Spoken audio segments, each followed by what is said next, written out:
I've been involved in students for a while.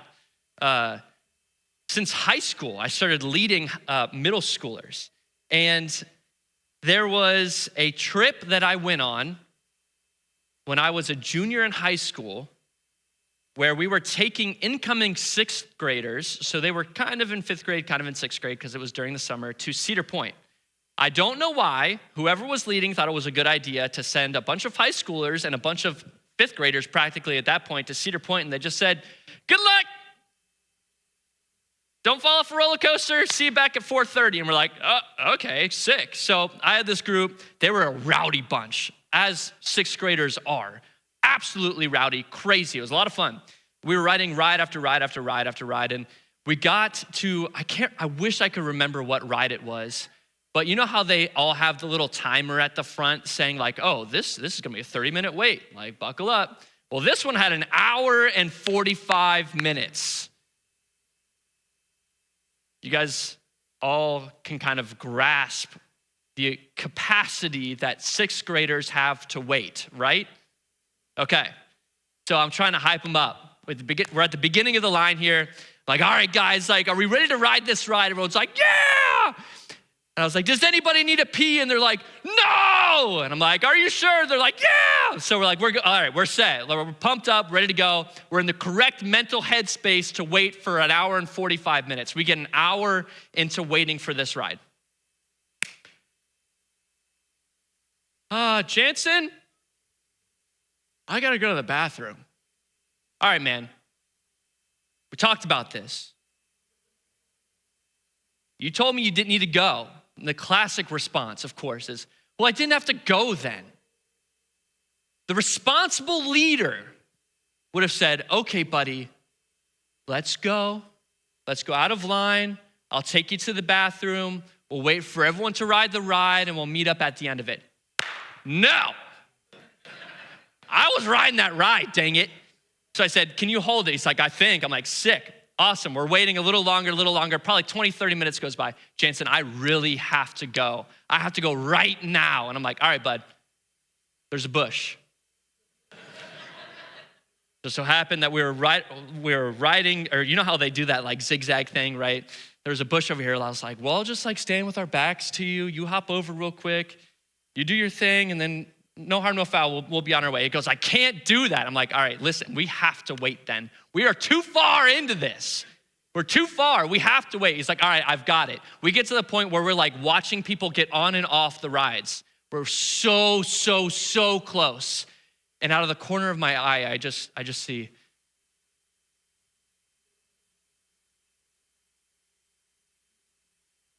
he peed his pants.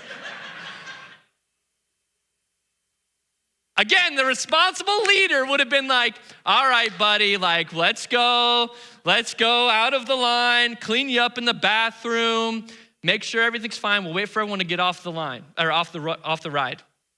No, we've made it this far. We're riding the dang ride. So what do? We ride the ride as the greatest time ever. We didn't tell anybody that the kid peed his pants, so someone sat in his pee later. But we don't talk about that. We don't want to talk about that. We waited, something happened, we got the reward. Sometimes that's how life is. You wait, something hard happens, you push through the hard thing, you get the reward. What happens when you wait, you push through the hard thing, you push through another hard thing, nothing. No reward. God, what are you doing? Nothing.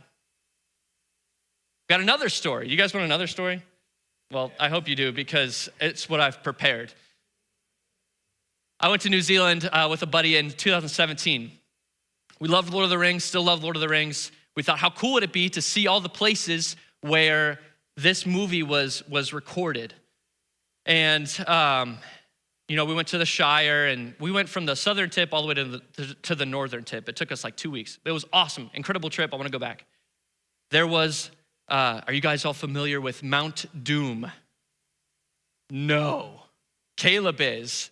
Okay, we got a few people familiar. Chris is back there with Mount Doom. I'm I'm gonna butcher this. Which camera am I looking at, Chris? One of them. I am so sorry for the butchering of this name, okay? It is called Mount Nauruhe.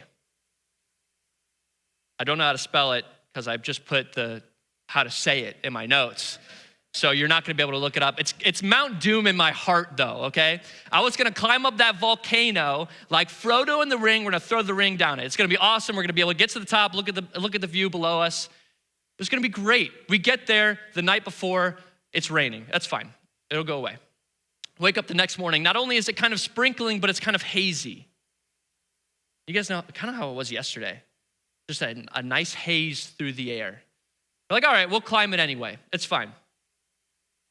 When I tell you my quads have never burned more in my entire life climbing up this stupid volcano, I'll say they've never hurt more, ever. It was one of the hardest things I'd ever done. And what kept us going forward was like, when we get to the top of this volcano, we're gonna be able to look down and it's gonna be awesome. We're gonna get above the clouds. It's gonna be so cool. So we kept climbing. And you know how every once in a while you take a little sneak, I don't know, you guys climb mountains? Or not, you guys hike? Okay. Sometimes you get up a hill, right? And you're like, oh, it's cool up here. So you try to sneak a peek, right? Look down at where you came. We looked down and there was still clouds. We looked up, there were still clouds. Like, all right, we'll just keep going higher. So higher and higher and higher and higher and higher we went. Look up, clouds. Look down, clouds. We finally got to the top. Look up, clouds. Look down, clouds. We were given two options to climb up that mountain. We can go up or we can go down. But either way, we have to do something. There is action required. Talking about waiting this morning. Talking about what it means to wait. Not only what it means to wait, but how do we wait well? I'm convinced that 90%, I don't know where that number is coming from, 90% of our lives are in between mountaintops, right? Where oftentimes, in order to get to the next one, we have to walk. There has to be action. You have to do something. And how often I look at life and go, I don't want to do anything.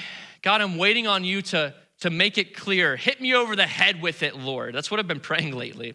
Hit me over the head with it. I want to know for sure. It doesn't come. So what do?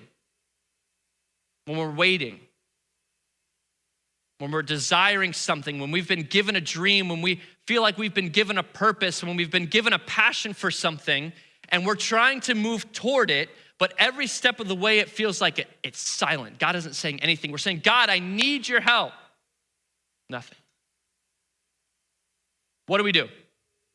How do we wait well?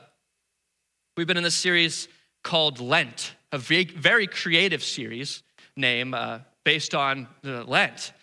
It's a shocker. Kind of been talking about how there's this resistance to slowing down. And oftentimes in that slowing down, God is preparing us for what is to come. That resistance to slowing down is often connected to us placing like this insane amount of value and what we can achieve or what we can do. We've been talking about what does it look like to slow down? What does it look like to resist the urge to sprint forward and just be busy all the time?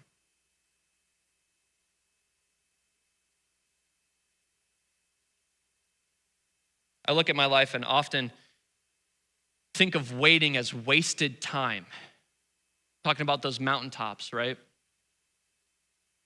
I'm here. I've got this idea. I've got this thought. I've got this dream. I've got this want. How do I get there? And all too often, I think if I just sit and relax, it'll just happen. Nothing. You guys get the point? Are we getting it? Most of us don't know how to wait. We either try to force things to happen or we just give up altogether.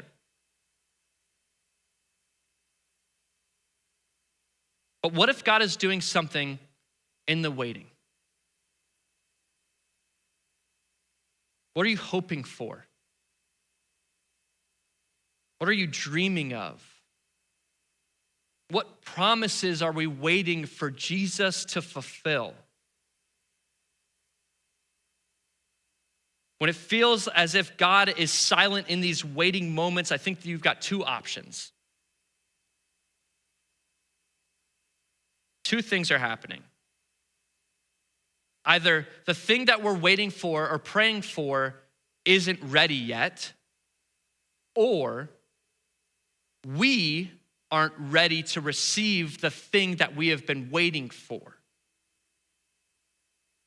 So how do we handle that in-between moment? You guys are probably familiar with the thieves on the cross that hung next to Jesus. One of them was eventually waiting for Jesus to fulfill a promise that he was given. So let's turn there. We're going to go to Luke chapter 23, starting in verse 32. It'll be on the screens. Two other men, both criminals. You guys like prophecies? The connections between like the threads in the Bible and how oftentimes we can look at the Old Testament and say, look, this is what was said here. Now this is happening. Okay, so I just want to point out, two other men, both criminals, were also led out with him to be executed. That's a prophecy fulfilled. Back in Isaiah, he talks about this exact same thing. Verse 33, when they came to a place called the Skull, they crucified him there along with the criminals. Another prophecy fulfilled. It's crazy. If you guys want to just get stuck in a black hole of Google searches, just start looking at how all the ways the Bible is connected to itself. They crucified him there along with the criminals, one on his right, the other on his left. And Jesus said, Father, forgive them, for they do not know what they're doing. They divided up his clothes by casting lots. People stood watching, and the rulers even sneered at him. They said, he saved others, let him save himself, if he is God's Messiah, the chosen one. The soldiers also came up and mocked him. They offered him wine vinegar and said, if you are the king of the Jews, save yourself. I just want us to pause here. I feel like it wouldn't be right to kind of put ourselves in Jesus' shoes. Hung on a cross. Wrists nailed to it. Before this, he was beaten, whipped, betrayed, disrespected, people mocking him. And still, says, God, Father, forgive them for what they've done because they don't know what they're doing.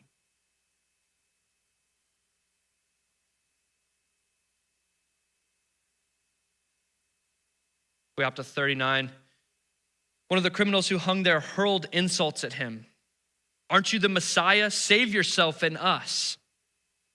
But the other criminal rebuked him. Don't you fear God, he said? Since you are under the same sentence, we are punished justly, for we are getting what our deeds deserve, but this man has done nothing wrong. Then he said, Jesus, remember me when you come into your kingdom. And Jesus answered him, truly, I tell you, today you'll be with me in paradise. First criminal was completely sarcastic. Didn't believe that Jesus is Christ. Doesn't believe that Jesus can save himself. He doesn't believe that Jesus can save anyone. Thief is dying a horrible, painful death. And he strikes out without really knowing what he's saying. He's waiting for death. And in that waiting, he chooses to be bitter. He chooses to not take action. He chooses to sit in his misery. And I know this kind of feels, as I'm saying it, it feels weird, right? To like compare, I guess like, it feels weird for me to compare death on a cross to like my life. But I think that there are some crossovers there where it's hard. It's challenging. It sucks sometimes.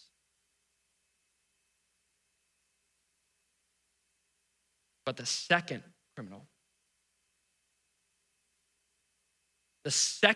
chooses faith. The second chose action.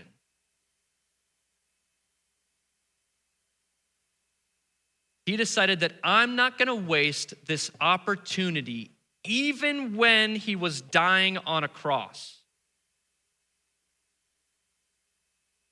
It's so curious how so oftentimes these terrible, terrible circumstances can help us develop trust with the Father.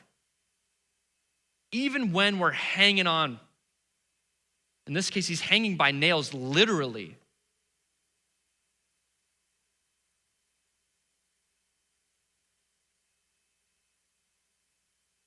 Jesus is on the cross. On either side of him is two criminals. Both are waiting for death. Both are in pain, but their responses are opposite of one another. One man wastes his waiting.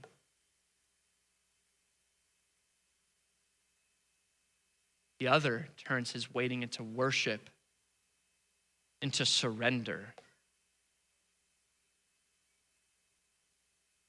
Isaiah 40, chapter 40, verse 3 says, a voice of one calling in the wilderness, prepare the way for the Lord. The wilderness, the waiting, they're not punishments. It's preparation.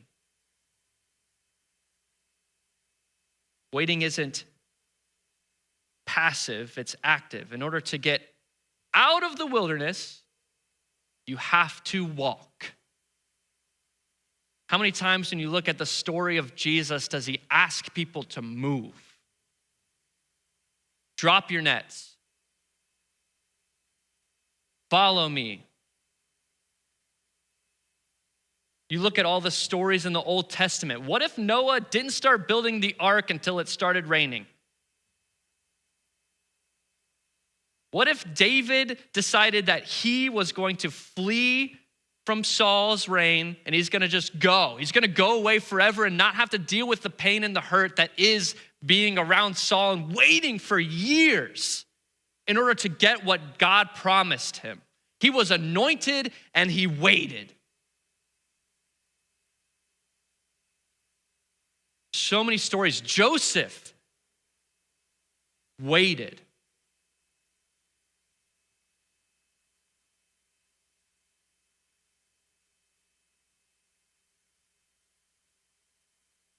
Waiting is worship.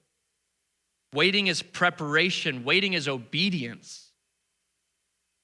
Isaiah 64:4 tells us that since the world began, no ear has turned and no eye has seen a God like you who works for those who wait for him. God is working while we are waiting. He might be working on you, or he might be working on the thing.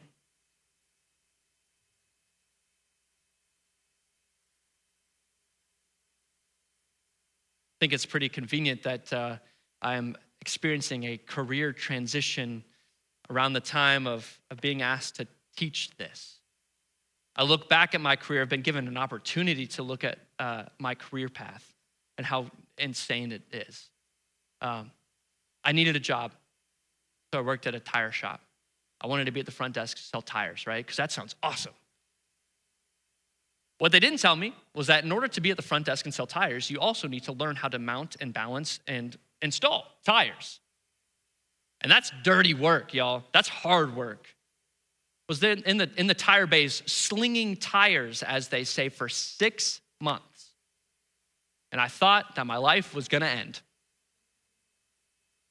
I was wondering, what the heck does this have to do with anything? What am I learning here? Eventually get moved to the front desk,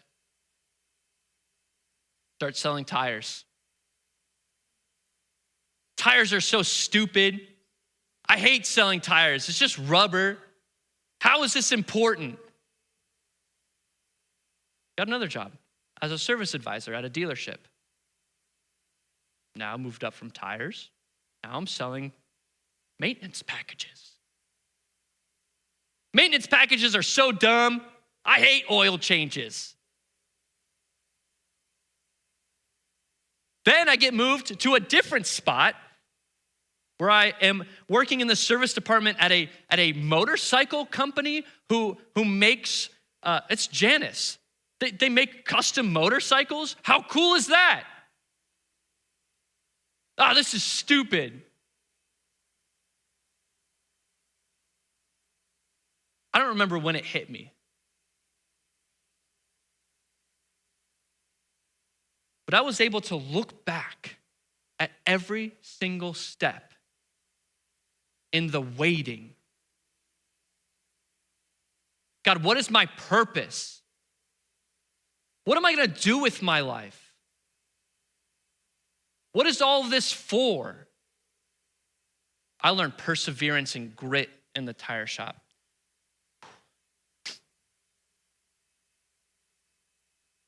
I learned how to talk to people at the front desk. I moved on and learned how to relate with people at the service, at the dealership. And then I learned how to be a good coworker and be a good friend to the people around me at Janus. And then after that, I got moved here. Whereas I was able to take all of that, all of the goodness and provision that God has provided me, I was able to take all of that and dump it into our students. That's an opportunity. We all have these opportunities to take moments of waiting and say, God, I don't know what you're doing here, but I want it to be for your glory. I want to take every single ounce of what I'm doing right now, whether it's at your family. Are you a stay-at-home mom? Are you doing literally anything? What is God teaching you in the waiting? Is he asking you to actively rest? That's different than laying on the couch, hanging out. Actively resting looks like seeking after him, getting in the word, talking to him daily, often. I want to get to the point where I just constantly am talking to him.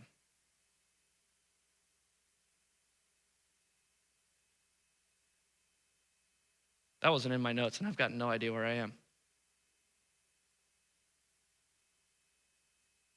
What are we doing in the waiting? How can we wait well? Waiting is never easy.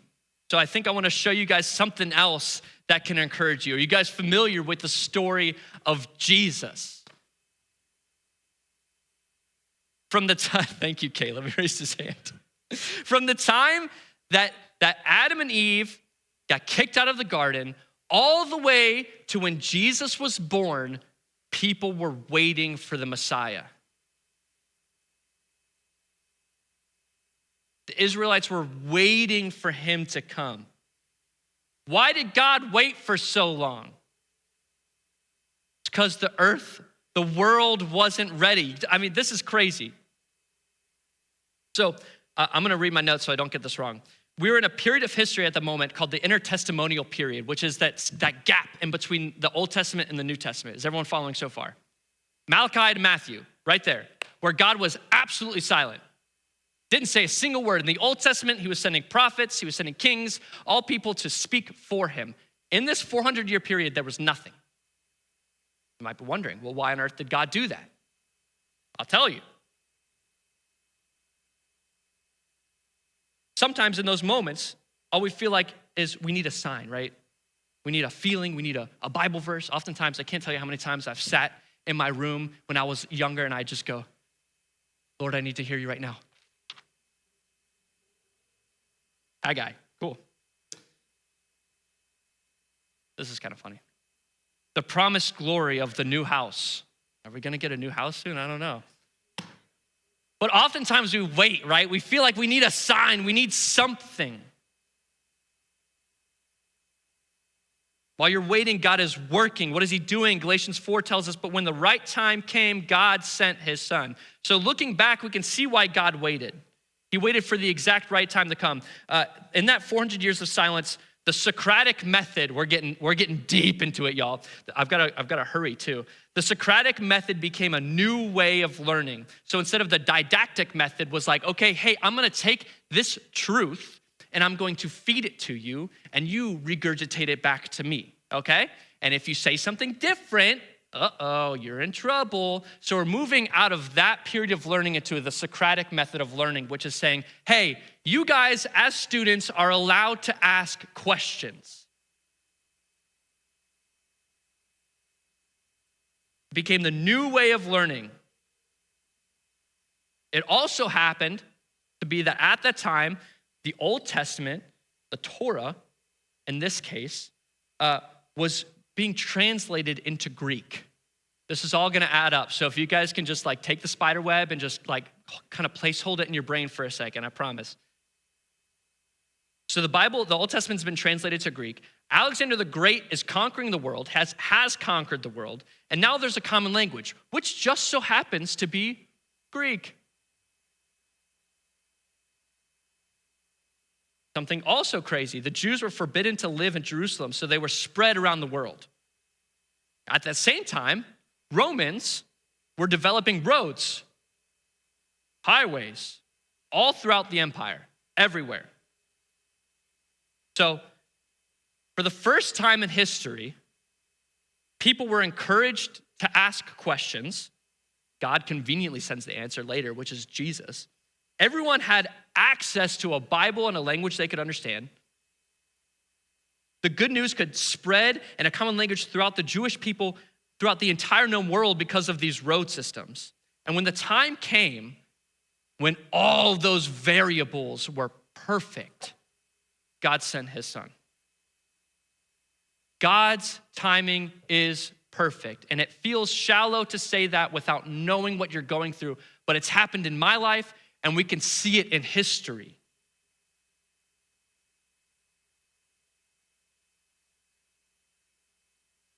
If you're struggling, I get it. Will God answer my prayer? When am I gonna have a baby? When am I gonna get married? When am I gonna have a different job, a nice house, a nice car? When am I gonna receive healing?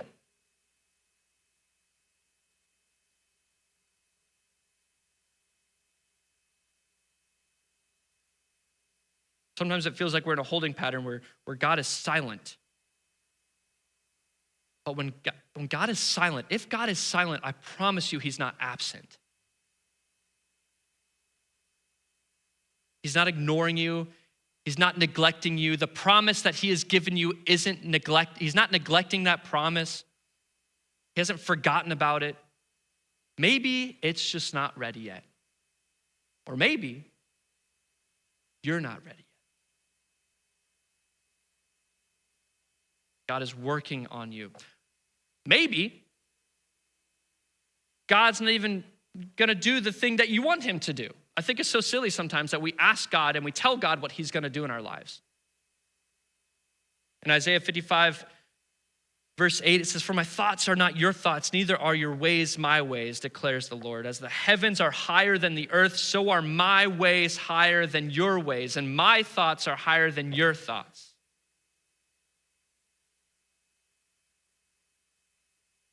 So what are we gonna do? How are we gonna take all of this and say, okay, how can I wait well? I've got 4 things. Everyone say 4 things for me. What does a waiter do at a restaurant, Brad? Calling you out. Serves, right? Waits. Waits. A waiter serves. Their job is not to sit and eat with the guests. It is to serve. This is your pitch. Hey, serving students. That's a joke. You guys didn't take it very well, it seems.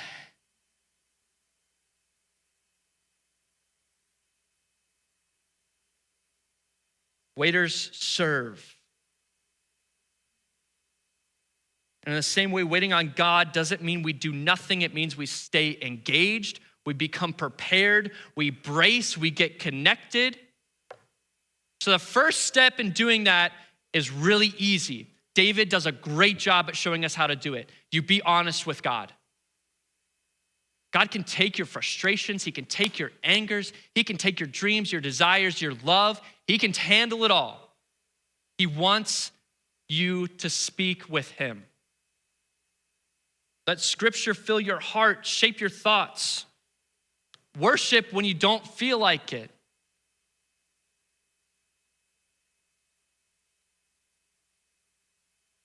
He'd rather have a real conversation with you than one of like a fake version of faith that you feel like you're supposed to have. Second thing, stay rooted. How do we do that? In scripture and in worship. Ben, you can come up.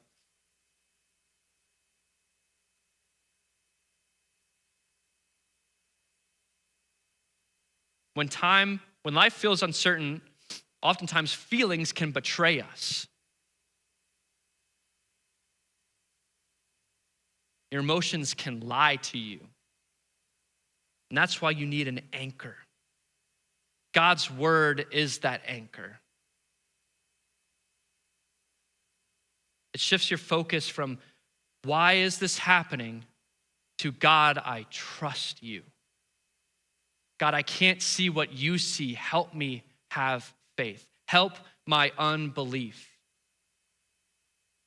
Third thing is take steps of obedience. I hate this word obedience. I'm just going to be honest with you.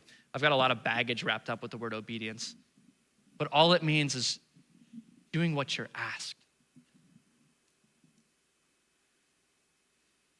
How do we do what we're asked to do, even when it's hard, even when it's scary, even when it feels like we're not equipped? Sometimes it looks like getting out of bed and taking a shower.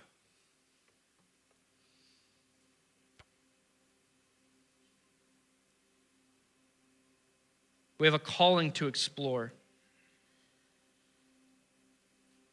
Waiting seasons are often when God prepares you for what's next. So serve, learn, grow, take the next step. Even if it feels really small or unseen. Last thing, don't wait alone. Satan loves isolation. When you're waiting in silence, he often whispers lies like, you're the only one doing this. You're the only one going through this. No one else knows what it feels like. You can't get help anywhere. You're too far gone.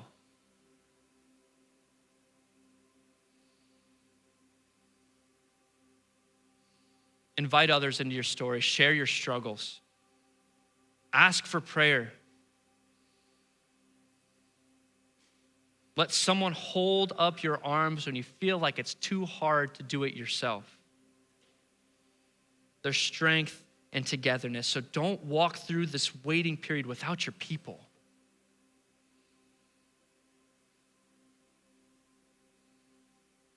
Maybe God is working on what you're waiting for, or maybe he's just preparing you for what you're asking for. He's not going to give you something that your character can't carry, so are you preparing well? Oftentimes, he works in delay and deepened dependence on him. You guys can stand with me. You guys are waiting.